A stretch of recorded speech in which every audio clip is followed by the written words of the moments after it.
Investment দরকার, সেখানে অনেক ক্ষেত্রে দেখা যাচ্ছে যে প্রাইভেট সেক্টরকে যথেষ্টভাবে উদ্যোগী হতে দেখা যাচ্ছে না। ফলে সে সমস্ত জায়গায় যেটি হচ্ছে যে পাবলিক সেক্টর অর্থাৎ গভর্নমেন্ট কি হয়তো কোনো কোনো ক্ষেত্রে প্রজেক্ট নিতে হবে, অথবা স্মল স্কেল যে সমস্ত প্রজেক্ট ইনফ্রাস্ট্রাকচার সেগুলোর ক্ষেত্রে হয়তো পিপিপি থাকবে, এরকম তাদের ডিসিশন। তাদের দিক থেকে মতামতটি হচ্ছে যে যেহেতু একেবারেই নতুন কনসেপ্ট পিপিপি, ফলে শুরুর দিকে তাদের কিছুটা সময় লাগছে, কিন্তু একবার চালু হয়ে গেলে ওনারা আশা করছেন যে হ্যাঁ এটি ভালো ফল দেবে। তবে এটি ঠিক যে পিপিপির ক্ষেত্রে সরকার বিগত সময়কাল থেকে এই যতটুকু সময় গেল তাতে খুব আশাব্যঞ্জক অগ্রগতি এখন পর্যন্ত করতে পারেনি যতটুকু প্রত্যাশা ছিল। তবে সামগ্রিকভাবে যেটি বলার সেটি হলো যে সরকারের এই প্রান্তিক এই 5 বছরের ভিতরে যে মূল যে জায়গাটি গুরুত্ব দেওয়া দরকার, বিশেষ করে সংস্কারের জায়গাটি, সে সংস্কারের জায়গাটিতে এখন পর্যন্ত খুব লক্ষণীয় মাত্রায় মানে কার্যক্রম নেওয়া বা গ্রহণ করা সেদিকে এখনো খুব নজর দেওয়া। আমরা রাজনৈতিক অস্থিরতাকে দায়ী করব, সেটির জন্য পুরোপুরি রাজনৈতিক দায়ী করা যায় না। তার কারণ হচ্ছে যে এটি যদি এটির বাইরেও অনেক কিছু করা যায়, এটি সম্ভব, কেননা প্রাতিষ্ঠানিকভাবে কাজগুলো এগিয়ে নিয়ে যাওয়া যায়। কিন্তু অবশ্যই রাজনৈতিক অস্থিরতার জন্য সরকার হয়তো এদিকে কিছুটা ওভারওয়েলম ছিল, এদিকে আটকে ছিল, কিন্তু তারপরে যেটি বলা যায় সরকারের প্রিপেয়ারনেসের যে জায়গাটি, সেই প্রিপেয়ারনেসের জায়গাটি কিন্তু এখনো পরিষ্কার না। এখন আমাদের কাছে ঠিক এটিও পরিষ্কার না যে সপ্তম পঞ্চবার্ষিক পরিকল্পনায় যেটি বাস্তবায়ন এই বছর থেকে শুরু হবে, সেটির ভিতরে আসলে এই সমস্ত সংস্কার কার্যক্রমগুলোকে কতটুকু গুরুত্ব দেওয়া হয়েছে। মঞ্জুর হোসেন, বিশ্বব্যাংক আরো বলছে যে 6% মধ্যে যে আমরা আটকে আছি বিগত কয়েক বছর ধরে, এই ফাঁদ থেকে বেরিয়ে আসতে গেলে জিডিপির 5% বিনিয়োগ বাড়াতে হবে। বিনিয়োগ নিশ্চয়ই আমাদের একটি অন্যতম বড় সমস্যা। বর্তমানে তারা যেটি বলছে যে জিডিপির 28.7% বিনিয়োগ রয়েছে, এটিকে বাড়িয়ে 33 থেকে 34 করতে হবে। সেটি করা কতখানি আমাদের জন্য সহজসাধ্য হবে? এস্টিমেটটার সাথে আমি একমত। আইকর একটা এস্টিমেট আছে যেটা investment incremental capital output ratio বলে, সেই হিসাবে করলে মোটামুটি এটা একটা সহজসাধ্য একটা এস্টিমেট, যদিও বা এটা খুব রিগরাস না, কিন্তু ওটা দিয়ে বললে বোঝা যায় যে 34-5% বিনিয়োগ যদি হয় তাহলে আমরা, ওরা বলছে 6.5, আমি বলবো 7% পর্যন্ত আমরা যেতে পারি সম্ভবত। এখন প্রশ্নটা হলো যে আমাদের ওখানে যাওয়ার মতো, ওই বিনিয়োগটা হওয়ার মতো অবস্থায় আমরা আছি কিনা। একটু আগে আমি যেটা বলছিলাম, বিনিয়োগ পরিস্থিতি আসলে সত্যি খুব খারাপ বর্তমান সময়ে। এর বিভিন্ন কারণ আছে। আপনি যেটা বললেন যে রাজনৈতিক অস্থিতিশীলতা একটা বড় কারণ, কারণ একটা আনসার্টেনিটি কাজ করছে বিনিয়োগ যারা আছে।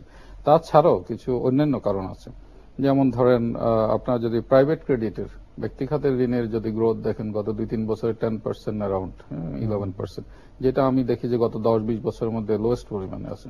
তো এখন ঋণ যদি সহজলভ্য না হয়, হ্যাঁ, আপনার যদি ফান্ড যদি অ্যাক্সেসিবল না হয়, তাহলে বিনিয়োগটা সেখানেও একটা বাধা তৈরি হয়েছে। এবং তার পিছনে আমি মনে করি একটা ওভারঅল একটা এগ্রিগেট ডিমান্ডের তো একটা স্লাগিশনেস আছে যেটা আমরা বলি। তার সাথে সাথে যেটা তৈরি হয়েছে যে মানিটারি পলিসির কিছু ভূমিকা সেখানে রয়ে গেছে। ইনফ্লেশনকে আমরা কন্টেইন করতে যে ওই জায়গাটাতে আবার ব্যক্তিগত ঋণের উপরে কিছুটা বাধাগ্রস্ত করেছি, সেই জিনিসটাকে আমি মনে করি, আসন ভাই হয়তো মনে করে না, ওনার সাথে আমার আরো আগে একবার কথা হয়েছে। তো সেটা একদিকে, যে কারণেই হোক ব্যক্তিগত ঋণের প্রবাহ কমেছে, এটা অবশ্য স্বীকার করতে হবে। এবং সেটার একটাই কারণ হচ্ছে হয় ডিমান্ডের কারণে হোক, অথবা সেন্ট্রাল ব্যাংকের বা ব্যাংকিং সেক্টরে যে কিছু স্ক্যাম হয়ে গেল ধরেন, সেগুলোরও একটা প্রভাব আছে কিন্তু সবকিছুর উপর, ঋণ প্রবাহ বৃদ্ধির প্রভাব, ইন্টারেস্ট রেটের একটা প্রভাব আছে। এখন যারা হয়তো অনেক বড়, যারা ব্যাংকের ডিরেক্টর, তারা হয়তো বাংলাদেশে অন্যান্য দেশের তুলনায় বাংলাদেশে ইন্টারেস্টের পরিমাণ অনেক কম না, ইন্টারেস্টের পরিমাণ বলে, ইন্টারেস্ট স্প্রেডের পরিমাণ বলে, interest rate is still high, এবং স্প্রেড অফ 5+, যদি সাউথ এশিয়ার মধ্যে বলা যায় মানে কম্পারেবল, বাট তারপরে আমাদের দেশের ক্ষেত্রে দেখা যায় যে আমি মনে করি স্টিল হাই। হ্যাঁ, তো এই জিনিসগুলো কাজ করছে। আর যেটা হচ্ছে যে ইনফ্রাস্ট্রাকচারগত যেসব সমস্যা সে তো আছেই, সে আলোচনাটা আসলে না নাই ভালো, যেটা সবসময় আছে সেটাকে আমরা মানে স্ট্যাটাস কো ধরেই আমরা বাকিগুলো আলোচনা করতে পারি। তো সেই ক্ষেত্রে আমি মনে করি যে ব্যক্তি খাতের যদি বিনিয়োগ না বাড়ানো যায়, যে 5% এডিশনাল, এটা আসলে ব্যক্তি খাত থেকে আসতে হবে। সেই ব্যক্তি খাতের বিনিয়োগ যদি না বাড়ানো যায়, সেই ক্ষেত্রে যেসব সমস্যাগুলো আছে সেগুলোকে অ্যাড্রেস করার জন্য এটা অনেক কাজই করা প্রয়োজন। যেমন পিপিবির কথা বলা হচ্ছে, আর অন্যান্য কথা বলা হচ্ছে। অ্যাট দ্য সেম টাইম আপনার মানে রাজনৈতিক অস্থিতিশীলতাটা রয়ে গেছে, আনসার্টেনিটিটা রয়ে গেছে। তো এগুলো সবগুলোই একটা আরেকটার সাথে কিন্তু একই সূত্রে গাঁথা। এবং সেই ক্ষেত্রে আমাদের পক্ষে অন্তত এই বছরে এই জিনিসটা অ্যাচিভ করার কোনো সম্ভাবনা আমি দেখছি না। ফলে আমরা আগের পর্যায়ে থাকবো বলে আমি আবারও বলছি আর কি। আমি একটা ফোন নিয়ে আসি দর্শকের। হ্যালো দর্শক, কে রয়েছেন ফোনে? হ্যালো, জি আরেকবার বলুন, আপনার কথা ভালো করে শুনতে পারছি না আমরা।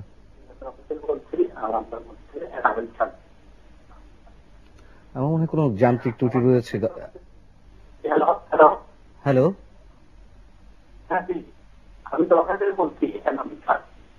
জি বলুন। জি আমরা শুনতে পারছি, যদিও শুনতে অনেকটা সমস্যা হচ্ছে, একটু বলুন। জি, শুধুমাত্র হরতাল অবরোধের সেই অংশগ্রহণ দোষটা দেওয়া বা হরতাল অবরোধের যে ক্ষতিটা, এটা আমাদের রাষ্ট্রের প্রতিষ্ঠানগুলো আছে সরকারি, কিংবা আপনার যেটা বলছেন যে দেখা গেছে 2008 সালে একজন মন্ত্রী এমপি তার অর্থাৎ নেট অ্যামাউন্ট টাকা ছিল বা অ্যাসেট ছিল 1 কোটি টাকা, কিন্তু গত 5-6 বছরে সেটা 1000 কোটি টাকাতে পরিণত হয়েছে। বুঝতে পারছি। ডক্টর আহসান মনসুর উনি অবশ্য বলতে চাচ্ছেন যে মানে 1% জিডিপির 1% কম প্রবৃদ্ধি হবে, বা আমরা যে সব বিষয়ে আলোচনা করছি শুধুমাত্র রাজনৈতিক অস্থিরতাকে দায়ী করছে, নাকি উনি নিশ্চয়ই বলতে চাচ্ছেন দুর্নীতির কথা, সেটি কতটা কাজ করছে এর পেছনে? না, অবশ্যই আজকে যদি আলোচ্য বিষয় হচ্ছিল যে এই সংঘাতের কারণে কুইক লস হয়েছে, বাট আমাদের ভুলে যেতে পারবো না যে আমাদের এখানে বড় সিরিয়াস গভর্নেন্স প্রবলেম আছে, যেটা উনি বলছেন প্রত্যক্ষ বা পরোক্ষভাবে গভর্নেন্সের প্রবলেম, যে এখানে সুশাসনের প্রচন্ড অভাব আছে, যেখানে দুর্নীতির কারণে বিভিন্ন লোক প্রচন্ডভাবে বড়লোক হয়ে যাচ্ছে এবং অনেক সর্বশান্ত হয়ে যাচ্ছে। স্টক মার্কেট স্ক্যান্ডেল হচ্ছে তার সবচেয়ে বড় উদাহরণ। তারপরে আমাদের ব্যাংকিং স্ক্যান্ডেল গুলো তো আমরা একের পর একে দেখেছি। আমরা তারপরে আবার দেখেছি যে আমাদের কোঅপারেটিভ দিয়ে নাম করে বা এমএলএম এর নাম করে হাজার হাজার কোটি টাকার তছনছ করা হয়েছে এবং লক্ষ লক্ষ পরিবারকে বিপর্যস্ত করে ফেলা হয়েছে ফাইন্যান্সিয়ালি। সেগুলো তো কিন্তু সেই দায়ভার কিন্তু সরকারের আছে এবং ভুলে গেলে চলবে না, এবং এগুলোর প্রভাব কিন্তু অর্থনীতির উপর আছে, সেটাও ভুলে গেলে চলবে না। আমাদের আজকে যদি আমরা দেখি যে আমাদের ব্যাংকিং খাতের যে অবস্থাটা, এখানে দুটো জিনিস হচ্ছে। কেন ঋণ প্রবাহ বাড়ছে না? ঋণ প্রবাহ বাড়বে কিভাবে? আমরা যদি দেখি যে 60টা পরিবার বাংলাদেশের, তারা অলরেডি $70-80 বিলিয়ন ঋণ নিয়ে ফেলেছে। অর্থাৎ এক একটা পরিবার ঋণের পরিমাণ হচ্ছে $1.2 বিলিয়ন। এই টাকাটা তারা কিভাবে শোধ করবে আমি জানি না, কিন্তু তাদের তো শোধ একভাবে না একভাবে তাদের দেখাতে হবে, অ্যাটলিস্ট ব্যালেন্স শিটের মাধ্যমে আমি করতে পারি। তো এই যে কনসেন্ট্রেশন অফ লোন যেটা হয়েছে, এটা কিন্তু বেশিরভাগ ক্ষেত্রে হচ্ছে রাজনীতি দ্বারা প্রভাবিত। এটা যেটাকে আমরা বলি ক্রনিক ক্যাপিটালিজম, সেটা হয়েছে বাংলাদেশে প্রচন্ড ভাবে, এবং এটার এফিসিয়েন্সি কিন্তু অনেক কম, এবং অনেক ক্ষেত্রেই এই ঋণ আসবে না। ফলে ব্যাংকগুলোকে এটা প্রভিশনিং করতে হবে, এবং প্রভিশনিং করতে গেলেই আমাদের স্প্রেড আরো বেড়ে যাবে এবং কমার কোনো লক্ষণ থাকবে না। সবকিছুর মূলে কিন্তু ঘুরে ফিরে ওই গুড গভর্নেন্সের যে উনি ইন্ডিকেট করলেন যে আমাদের দর্শক, উনি কিন্তু এটা সঠিকভাবে বলেছেন। আমি যদি আগের ব্যাপারে একটু ফিরে যাই, তা আমি বলবো যে আমাদের আরেকটা জিনিস ভুলে যাওয়া যাবে না, যে ব্যক্তি খাতের উদ্যোগে আমরা দ্রুত কোনো টার্ন অ্যারাউন্ড আমি কিন্তু আশা করি না। কেন করি না আমি বলি। তো মেইন কারণ হচ্ছে যে তারা বড় বড় যে এন্টারপ্রাইজ গুলো, তারা কিন্তু তাদের যে লোন বার্ডেন, যেটাকে ইনডেটেডনেস, সেই পরিমাণটা খুব বেশি, এবং এই ইনডেটেডনেসটা তাকে কনসলিডেট করতে না পারলে তারা কিন্তু এখান থেকে আবার নতুন করে বড় করে যে গ্রো করবে, সেটা তাদের পক্ষে করা কঠিন হবে। এইটাকে আমরা যেটাকে বলি ব্যালেন্স শিট কনসলিডেশন, এটা এখন চলছে, আরো চলবে কয়েক বছর, এবং সেই পরিমাণ ব্যালেন্স শিট কনসলিডেশন শেষ না হওয়া পর্যন্ত এদের পক্ষে নতুন করে বড় রকম লোন নেওয়া এটা অসম্ভব হয়ে যাবে এবং হওয়া উচিত না। তারপরে যেটা হচ্ছে, আমাদের এখনো এফডিআই কে আমরা বাড়াতে পারি, এইখানে আমাদের নজর দিতে হবে। আমি যদি পঞ্চবার্ষিকী পরিকল্পনা আমরা সত্যি 7-8 যেতে চাই, আমাদের অন্তত পক্ষে, আমরা হিসাব করে দেখেছি, অন্তত পক্ষে 2% এফডিআই বাড়াতে হবে। আমরা 1% আছি জিডিপির, এটাকে 3-এ নিতে হবে। 3-এ নেওয়ার কোনো কিছু না, পৃথিবীর অনেক দেশ এটা পেরেছে, ভারত পেরেছে, ভিয়েতনাম তো 7-এ আছে, চায়না তো 5-এ আছে, তো বিভিন্ন দেশে আমাদের সাথে অনেক অগ্রগামী। আমরা কেন পারবো না? আমাদের সেদিকে নজর দিতে হবে, কিন্তু আমাদের কিছু পলিসি ইনকনসিস্টেন্সি আছে। 1 নম্বর, আমরা বলছি আমরা গার্মেন্ট শিল্পে আমাদের $25 বিলিয়ন থেকে $50 বিলিয়ন করবো। আমাদের ইনক্রিমেন্টাল ক্যাপিটাল আউটপুট যদি 4 ধরি, এটা 25 বাড়াতে আমাদেরকে $100 বিলিয়ন গার্মেন্টস সেক্টরে ইনভেস্ট করতে হবে। আমাদের টাকাটা কোথায়? আমরা আবার এফডিআই আনতে দেব না গার্মেন্ট খাতে। এটা একটা পলিসি ইনকনসিস্টেন্সি। এটা করলে হবে না, আমাদের পলিসি শিফট করতে হবে। এখানেও শুধু একটা খাতের কথা বললাম আমি। আমাদের বিদ্যুৎ খাতে আমাদের $60 বিলিয়ন লাগবে, আমাদের যে টার্গেট আছে। যদি আমরা এটা করতে চাই, সঞ্চালন বাড়াতে চাই এবং উৎপাদন বাড়াতে চাই, আমাদের এই পরিমাণ ইনভেস্ট করতে হবে। সে টাকাটা কি আমরা আভ্যন্তরীণ ভাবে পারবো এককভাবে? এখানেও আমাদের বিদেশি বিনিয়োগ লাগবে। কাজে বিদেশি বিনিয়োগকে যদি আমরা অ্যাট্রাক্ট করতে না পারি, এই যে বিভিন্ন ভাবে এসব খাতে তো আছেই।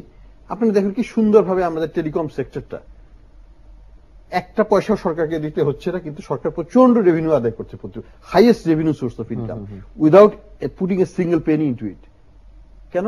বিদেশি বিনিয়োগের কারণে। অথচ আমরা এই জিনিসটাকে অন্য কোনো খাতে ব্যবহার করতে পারছি না। কেন পারছি না? আমাদের নিজেদের ভেস্টেড ইন্টারেস্ট বা আমাদের ইনএফিসিয়েন্সির কারণে, এবং সেদিকে সরকারকে নজর দিতে হবে। ডক্টর গোলাম মোয়াজ্জেম, বিশ্বব্যাংক অনেক কিছু সমালোচনার সাথে সাথে আবার এই কথাও স্বীকার করেছে যে অর্থনীতির বিভিন্ন সূচকে বেশ কিছু উন্নতি রয়েছে বাংলাদেশে।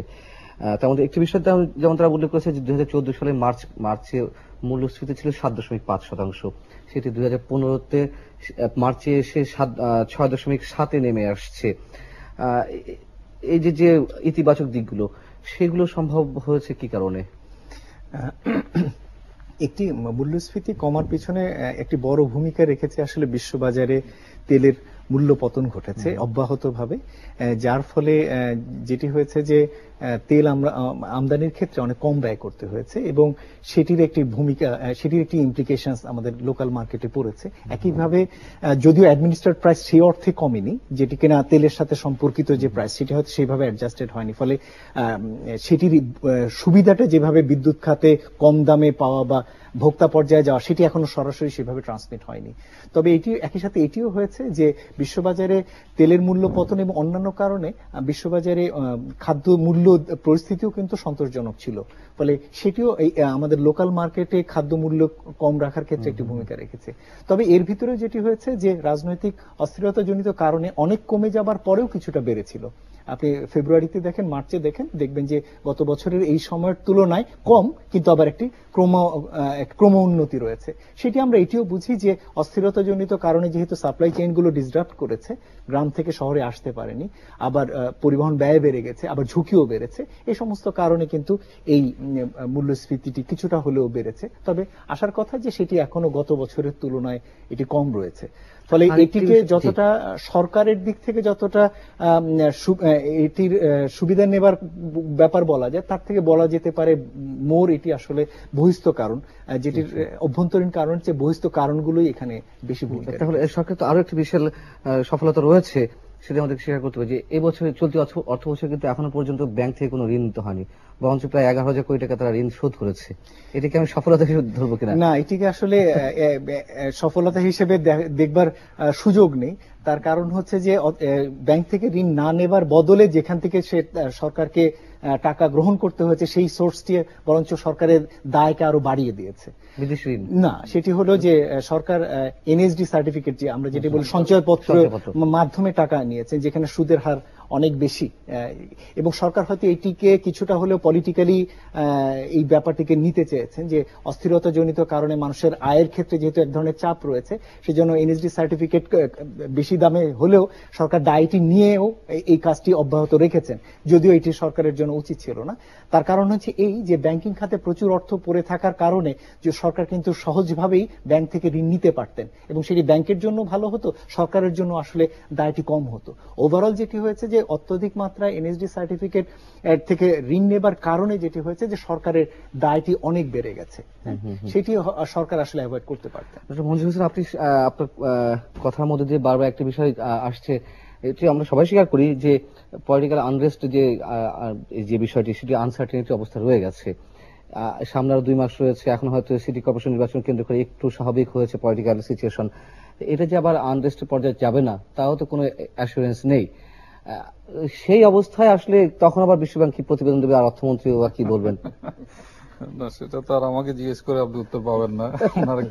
না, অর্থমন্ত্রীর স্টেটমেন্ট আমি বলি যে উনি পলিটিক্যাল স্টেটমেন্ট দিয়েছেন, এবং ওনাদের একটা স্ট্র্যাটেজি আছে, সেটা ওনাকে বলতে হবে। এবং উনি আবার হয়তো বলবেন যে 6.5%, 6.3%, ওইটাকে আমি খুব বেশি দোষের মনে করি না। ওই পজিশনে থাকলে হয়তো এইভাবেই হয়তো বলতে হয়, এক্সাক্ট কথা হয়তো বলা যায় না সবসময়। আরেকটা আছে এক্সপেকটেশন যে ফর্ম করে, আসলে ওইটার একটা বিষয় আছে। আপনি যদি আগে থেকে নেগেটিভ নিচের দিকে বলা শুরু করেন তাহলে উপরের দিকে যাবেন কিভাবে? অন্যদেরকে হয়তো আশার বাণী শোনাচ্ছেন ওনাকে আছে। তো সেটার চাইতে যে কথা বললেন, আসলে যেটা হচ্ছে গত 5ই জানুয়ারি নির্বাচন আগে থেকে শুরু করে আনসার্টেনিটিটা যায়নি, এবং এটা বিনিয়োগকারীদের মনে একটা শঙ্কার অবস্থা রয়ে গেছে। হ্যাঁ, এবং তার সাথে অর্থনৈতিক অন্যান্য যেসব এনভায়রনমেন্ট, যেটা বললাম যে ইন্টারেস্ট রেট বা ব্যাংকিং খাত বা অন্যান্য বিষয়গুলো কিন্তু জড়িত হয়ে গেছে। এখন ওই অবস্থা থেকে এগিয়ে যাওয়ার জন্য এখন আমি যেটা মনে করি যে যারা বিজনেসম্যান আছেন বা যারা অলরেডি বিজনেসে আছেন, তাদেরকে এটা সার্ভাইভ করতে হবে। করার জন্য তারা যেটা করতে পারেন, হয়তো কিছুটা এই ধরনের সিচুয়েশনকে মাথায় রেখেই তারা তাদের বর্তমান যে বিনিয়োগটাকে সেটাকে হয়তো চালিয়ে যাবেন। কিন্তু নতুন বিনিয়োগ আসাটা সত্যি একটা দুরূহ ব্যাপার হবে। আর আমি যেটা দেখেছি যে গত কয়েক বছরের আপনি যদি ইনভেস্টমেন্ট পোর্টফোলিও দেখেন, বা বড় কোনো বিনিয়োগ হয়নি বাংলাদেশে আসলে, যেটা দেখবেন যে আপনি যেমন এই গার্মেন্ট সেক্টরকে ঋণগুলোকে রিশিডিউল করা হচ্ছে, রিরোল করা হচ্ছে, অন্যান্য যারা আছে তাদেরকেই করা হচ্ছে, যার কারণে গ্রোথটা ওইভাবে বাড়ছে না।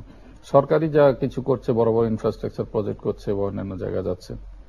তো সেই দিক থেকে চিন্তা করলে আনসার্টেনিটিটা এখনো যায়নি, হয়তো কখন যাবে তাও আমরা জানি না। তন্মধ্য থেকে অর্থনীতিকে যতটুকু সম্ভব এগিয়ে নিতে হবে, সেটা ব্যক্তি খাতের নিজস্ব প্রয়োজনে এগিয়ে যাবে। আর আমরা ওই বিষয়ে অবশ্যই আসবো যে কিভাবে এগিয়ে যাওয়া সম্ভব। একটা ফোন নেই আমরা। হ্যালো দর্শক, কে রয়েছেন? হ্যালো, আসসালামু আলাইকুম। জি ওয়ালাইকুম আসসালাম। আমি আব্দুল লতিফ করেছি সেনবাগ নোয়াখালী থেকে। জি, আমি মাননীয় অতিথির কাছে আমার প্রশ্ন, আজকে যে আলোচনা হচ্ছে সত্যি একটি ভালো উদ্যোগ জিডিপির। আমি যেটা বলতে চাচ্ছিলাম যে জিডিপি আমাদের কমে যাচ্ছে বা হরতাল অবরোধের কারণে বা রাজনৈতিক সহিংসতার কারণে, সেটা সত্যি কথা। বাড়ানোর মতন মনে হয় কিছু খাত রয়ে গেছে। সরকার এবং আপনারা যারা আছেন তারা যদি একটু চেষ্টা করেন, তাহলে বাংলাদেশকে এগিয়ে নেওয়ার মতো, জিডিপি একদিনই বাড়িয়ে নেওয়ার মতো কিছু খাত রয়ে গেছে, সেগুলি হচ্ছে নজর দেওয়া হচ্ছে না। বা মাঝে মাঝে পত্রিকা এবং মিডিয়াতে জি, আপনার প্রশ্নটি করুন প্রিয় দর্শক, একটু প্রশ্নটি একটু নির্দিষ্টভাবে করুন। যেমন আমরা যেটা জানি যে মেড ইন ইন্ডিয়া বলা হয়, সেখানে ক্ষুদ্র শিল্পগুলো, যেখানে আমরা শুনতে পাচ্ছি যে স্মার্টফোন এবং আইফোন প্লাস পেনের পার্টস তৈরি হয়, সেই সমস্ত জায়গাতে কিন্তু আমরা নজর কেন দিচ্ছি না। জি, অনেক ধন্যবাদ প্রিয় দর্শক। অবশ্যই আপনার প্রশ্ন উত্তরটি আমরা নেওয়ার চেষ্টা করব, তবে তার আগে ছোট বিরতি।